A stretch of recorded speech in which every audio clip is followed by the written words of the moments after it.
കൽപ്പനകൾ പാലിക്കുവിൻ, കർത്താവിനെ നിത്യം സ്തുതിച്ചു വാഴ്ത്തുവിൻ. നിയമത്തെയും പ്രവാചകന്മാരെയും കൂദാശകളെയും സമ്പൂർണമായ വിശ്വാസത്തോടുകൂടി സ്നേഹിക്കുകയും ആദരിക്കുകയും ചെയ്യുന്ന ഏവർക്കും ഈശോ മിശിഹായ്ക്ക് സ്തുതിയായിരിക്കട്ടെ. തിരുസഭ മാതാവ് ഇന്ന് നമുക്ക് നൽകുന്ന വചനധ്യാനം മത്തായിയുടെ സുവിശേഷം 22-ാം അധ്യായം 34 മുതൽ 40 വരെയുള്ള വാക്യങ്ങളാണ്. ഇന്ന് തിരുസഭ ലീമായിലെ വിശുദ്ധ റോസിൻ്റെ തിരുനാൾ കൊണ്ടാടുകയാണ്. ഏവർക്കും ഈ തിരുനാളിൻ്റെ ആശംസയും നേരുകയാണ്. ഫരിസേയർ കർത്താവിനെ പരീക്ഷിക്കുവാനായി ചോദിച്ചു, നിയമത്തിലെ പരമപ്രധാനമായ കൽപ്പന ഏതാണ്? കർത്താവായ യേശുനാഥനെ പരീക്ഷിക്കുവാൻ വേണ്ടിയാണ് അവർ ചോദിച്ചത്. എന്നാൽ കർത്താവായ യേശു നിയമത്തെയും ദൈവിക പദ്ധതികളെയും ഒരു പരീക്ഷണത്തിൻ്റെ മുന്നിലും നിസ്സാരമായി കണ്ടില്ല. കർത്താവ് പറഞ്ഞു, അഥവാ പ്രഖ്യാപിച്ചു, നിന്റെ ദൈവമായ കർത്താവിനെ പൂർണ്ണ ഹൃദയത്തോടും പൂർണ്ണ ആത്മാവോടും പൂർണ്ണ മനസ്സോടും കൂടി സ്നേഹിക്കുക. ഇത് ഒന്നാമത്തേതും ഏറ്റവും മഹത്തായതുമായ കൽപ്പനയാണ്. രണ്ടാമത്തേത് അതുപോലെ തന്നെയാണ്, നിന്നെ പോലെ നിന്റെ അയൽക്കാരനെയും സ്നേഹിക്കുക എന്ന്. ഒന്നാമതായി ദൈവത്തെ നൽകുന്ന ഇടം. ദൈവത്തെ സമ്പൂർണമായി മനുഷ്യന് നൽകുവാൻ, മനുഷ്യന് പറഞ്ഞു കൊടുക്കുവാൻ, മനുഷ്യൻ്റെ മുന്നിലേക്ക് വരച്ചിടുവാൻ ദൈവം നൽകിയ ഏറ്റവും സുന്ദരമായ ആത്മീയ ഉപാധിയാണ് അഥവാ കാരണമാണ് കൽപ്പനകൾ, നിയമങ്ങൾ, പ്രവചനങ്ങൾ ഒക്കെയും. കത്തോലിക്ക തിരുസഭയെ സംബന്ധിച്ചിടത്തോളം സഭയുടെ പാരമ്പര്യവും പൂർവ്വപിതാക്കന്മാരുടെ പഠനങ്ങളും വിശുദ്ധ ഗ്രന്ഥത്തോടും കൽപ്പനകളോടും ചേർന്നു നിൽക്കുന്നതാണ്. ഇവയൊക്കെയും അതിൻ്റെ പൂർണ്ണതയിൽ മനസ്സിലാക്കുവാൻ നമുക്ക് സാധിക്കണമെങ്കിൽ കർത്താവ് പറഞ്ഞ പരമപ്രധാനമായ ഈ 2 കൽപ്പനകളുടെ മധ്യത്തിലൂടെ നാം ജീവിക്കേണ്ടതുണ്ട്. ഈ 2 കൽപ്പനകളും നീ സമ്പൂർണമായി ധ്യാനിക്കേണ്ടതുണ്ട്. ആവർത്തിച്ചാവർത്തിച്ച് നീ നിന്റെ ജീവിതത്തിൻ്റെ പ്രാർത്ഥനയാക്കേണ്ടതുണ്ട്. അവിടെ മാത്രമേ യഥാർത്ഥത്തിൽ നിന്റെ ദൈവത്തെ കാണുവാനും മനസ്സിലാക്കുവാനും അനുഭവിക്കുവാനും നിനക്കാവുകയുള്ളൂ എന്നതാണ് സത്യം. ഒരു കത്തോലിക്ക വിശ്വാസിയെ സംബന്ധിച്ചിടത്തോളം അഗാധമായ അടിസ്ഥാന ബോധ്യങ്ങൾ അവൻ്റെ വിശ്വാസ ജീവിതത്തിന് ആവശ്യമാണ്. ക്രിസ്തീയ ജീവിതം സ്നേഹത്തെ ചുറ്റിപ്പറ്റിയുള്ള ഒരു ഓർമ്മപ്പെടുത്തലാണ്. സ്നേഹം മുകളിലേക്കും ദൈവത്തിലേക്കും ബാഹ്യമായി നമ്മുടെ സഹജീവികളിലേക്കും നയിക്കുന്നതാണ്.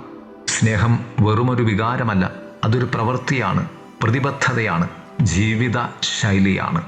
രണ്ടാമതായി ദൈവത്തെ പൂർണ്ണ ഹൃദയത്തോടെ സ്നേഹിക്കുക. നമ്മുടെ പൂർണ്ണ ഹൃദയത്തോടും ആത്മാവോടും മനസ്സോടും കൂടി ദൈവത്തെ സ്നേഹിക്കുക എന്നത് സമ്പൂർണവും അവിഭാജ്യവുമായ ഭക്തിയെ സൂചിപ്പിക്കുന്നതാണ്.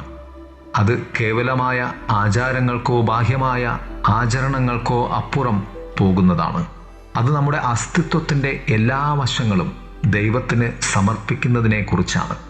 നമ്മുടെ അസ്തിത്വത്തിൻ്റെ കേന്ദ്രമായും നമ്മുടെ സന്തോഷത്തിൻ്റെ ഉറവിടമായും നമ്മുടെ ജീവിതത്തിൻ്റെ ആത്യന്തിക ലക്ഷ്യമായും ദൈവത്തെ അംഗീകരിക്കുന്ന ആധികാരികമായ ആരാധനയ്ക്കുള്ള ആഹ്വാനമാണ് ഇത്. മൂന്നാമതായി നമ്മെപ്പോലെ നമ്മുടെ അയൽക്കാരനെ സ്നേഹിക്കുക. നമ്മെപ്പോലെ തന്നെ നമ്മുടെ അയൽക്കാരനെ സ്നേഹിക്കുക എന്ന കൽപ്പനയും അതുപോലെ പ്രധാനമാണ്. യേശു ഇത് നമ്മുടെ അടുത്ത സമൂഹങ്ങളിൽ, കുടുംബങ്ങളിൽ പരിമിതപ്പെടുത്തുന്നില്ല. മറിച്ച് നമ്മൾ കണ്ടുമുട്ടുന്ന ഓരോ വ്യക്തിയിലേക്കും ഇത് വ്യാപിപ്പിക്കുകയാണ്. മറ്റുള്ളവരിൽ ക്രിസ്തുവിൻ്റെ മുഖം കാണാനും നമ്മൾ നമ്മോട് തന്നെ ആഗ്രഹിക്കുന്ന അതേ സ്നേഹത്തോടും അനുകമ്പയോടും ബഹുമാനത്തോടും കൂടി അവരോട് പെരുമാറാനും ഇത് നമ്മെ വെല്ലുവിളിക്കുന്നു. മുൻവിധികളെ മറികടക്കാനും വേലിക്കെട്ടുകൾ തകർക്കാനും ദൈവസ്നേഹത്തിൻ്റെ സാർവത്രികത സ്വീകരിക്കാനുമുള്ള ആഹ്വാനമാണ് ഇത്. ഒടുവിലായി സ്നേഹത്തിൻ്റെ ഐക്യം. ഈ കൽപ്പനകളെ അഭേദ്യമാക്കുന്നത് സ്നേഹത്തിൻ്റെ ഐക്യമാണ്. ദൈവത്തോടുള്ള നമ്മുടെ സ്നേഹം നമ്മുടെ അയൽക്കാരനോടുള്ള സ്നേഹമായി കവിഞ്ഞൊഴുകണം. നമ്മുടെ അയൽക്കാരനോടുള്ള നമ്മുടെ സ്നേഹം ദൈവത്തോടുള്ള നമ്മുടെ സ്നേഹത്തിൻ്റെ മൂർത്തമായ പ്രകടനമാണ്. ഇവ രണ്ടും ഇഴചേർന്ന് ദൈവത്തിൻ്റെ സ്വഭാവത്തെ പ്രതിഫലിപ്പിക്കുന്ന നിസ്വാർത്ഥവും ത്യാഗപരവുമായ സ്നേഹത്തിൻ്റെ മനോഹരമായ ഒരു ചിത്രം രൂപപ്പെടുത്തുന്നു. പ്രിയരെ, നമ്മുടെ വിശ്വാസം ദൈവത്തെ നമുക്ക് വേണ്ടിയും മറ്റുള്ളവർക്ക് വേണ്ടിയും വരച്ചെടുക്കുകയും വരച്ചു നൽകുകയും ചെയ്യേണ്ട വിശ്വാസമാണ്. അതിൽ നിന്നും ക്രിസ്തു ഓരോ ദിനവും ഉയർത്തെഴുന്നേൽക്കേണ്ടതുണ്ട്, ഇറങ്ങി നടക്കേണ്ടതുണ്ട്, കയറി വരേണ്ടതുണ്ട്. ദൈവസ്നേഹത്തിൻ്റെ അനുഗ്രഹവും ആഘോഷവുമായി നമ്മുടെ ജീവിതത്തെ നമുക്ക് രൂപപ്പെടുത്താം. ദൈവം നമ്മെ സമൃദ്ധമായി അനുഗ്രഹിക്കട്ടെ. ആമേൻ.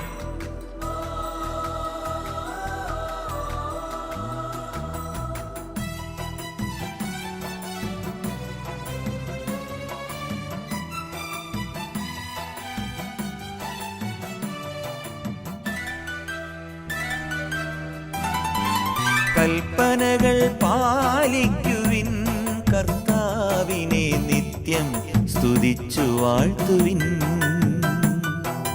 കൽപ്പനകൾ പാലിക്കുവിൻ, കർത്താവിനെ നിത്യം സ്തുതിച്ചു വാഴ്ത്തുവിൻ. കനകം ശ്രേഷ്ഠരത്നം എല്ലാത്തിനേക്കാളും, കനകം ശ്രേഷ്ഠരത്നം എല്ലാത്തിനേക്കാളും, കർത്താവിൻ്റെ നിയമം എന്നും എന്നും ശ്രേഷ്ഠമാർന്നത്, എന്നും എന്നും ശ്രേഷ്ഠമാർന്നത്. കൽപ്പനകൾ പാലിക്കുവിൻ, കർത്താവിനെ നിത്യം സ്തുതിച്ചു വാഴ്ത്തുവിൻ.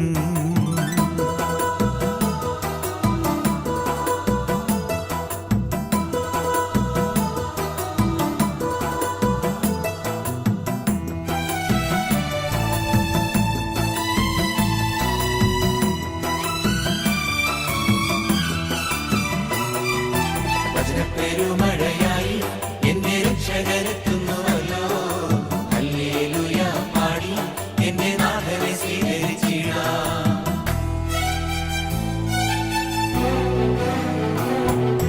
വചനം പാലിക്കുവിൻ, ദിവ്യവചസ്സുകൾ ശീലിക്കുവിൻ.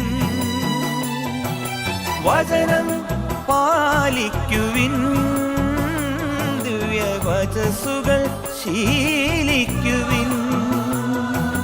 തേനിനേക്കാളും തേൻ കട്ടയേക്കാളും മാധുര്യമേറും വചനം. തേനിനേക്കാളും തേൻ കട്ടയേക്കാളും മാധുര്യമേറും വചനം. കൽപ്പനകൾ പാലിക്കുവിൻ, കർത്താവിനെ നിത്യം സ്തുതിച്ചു വാഴ്ത്തുവിൻ.